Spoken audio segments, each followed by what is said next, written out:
আমার প্রিয়জনেরা, যীশু খ্রিস্টের নামে আমি আপনাদের অভিবাদন জানাই। কত সুন্দর জায়গা, তাই না? কত সুন্দর দেখতে একটা সমুদ্র, এবং এই সমুদ্রের জলের রংটা দেখুন, দেখতেই কত সুন্দর লাগছে। এটা কোন জায়গা? আপনি ভাবছেন কোন জায়গা? আমি এটা আপনাদের প্রথমেই বলেছি, ওমান দেশের সালালাতে। আগে হ্যাঁ, সালালার এক ভাগ এই দিকে সমুদ্র আছে, আর এক ভাগ পাহাড় আছে। এই দুটোর মধ্যবর্তী এই জায়গা খুবই সুন্দর। এই দেশের সৃষ্টিকে দেখুন, ঈশ্বর কত সুন্দরভাবে তিনি বানিয়েছেন। ঠিক আছে, আজ ঈশ্বর আপনাকে কিছু বলতে চান। আজ প্রভু আপনাদের কি বলতে চান, আমরা তা অধ্যয়ন করব।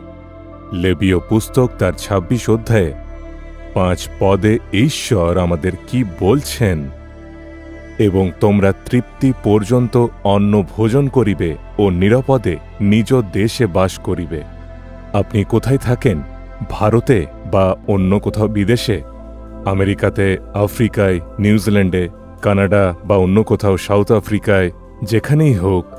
আপনি এই পৃথিবীর চীনেও থাকতে পারেন, অথবা রাশিয়ায়। যেখানেই আপনি থাকুন, আপনি যে কোনো দেশেই থাকতে পারেন, কিন্তু ঈশ্বরের প্রতিজ্ঞা আপনি সেই দেশে নিরাপদে থাকবেন। আপনি যে দেশেই থাকুন না কেন, সেই দেশে শান্তিতে থাকার জন্য ঈশ্বর আপনাকে সাহায্য করেন।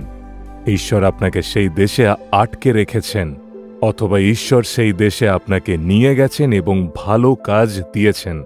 আপনি যে দেশেই থাকুন না কেন, আজ সেই দেশের জন্য প্রার্থনা করতে হবে। ঈশ্বর আপনাকে সেই জন্যই সেই দেশে নিয়ে গেছেন। সেই দেশের ভালোর জন্য, শান্তির জন্য প্রার্থনা করুন।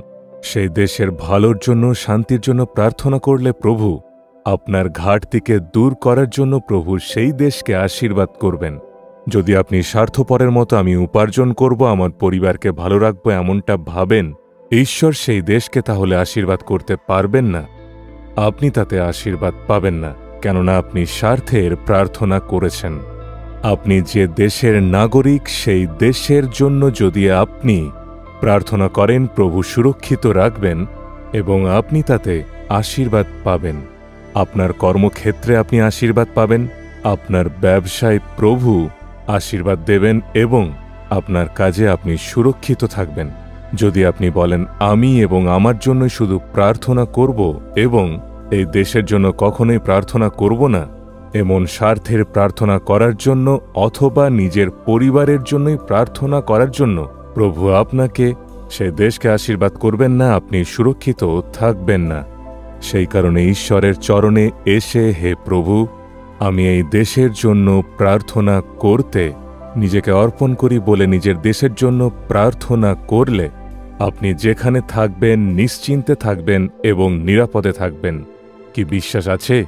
হে প্রভু, আজ আমি যে দেশে তুমি আমাকে রেখেছ, আমি বিশ্বাস করি সেই দেশকে তুমি আশীর্বাদ করবে, সেই দেশকে তুমি সুরক্ষিত রাখবে।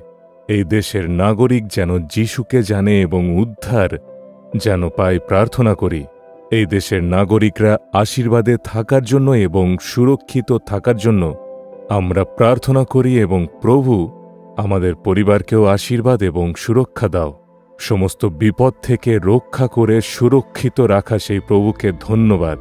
যিশুর নামে আমেন, আমেন।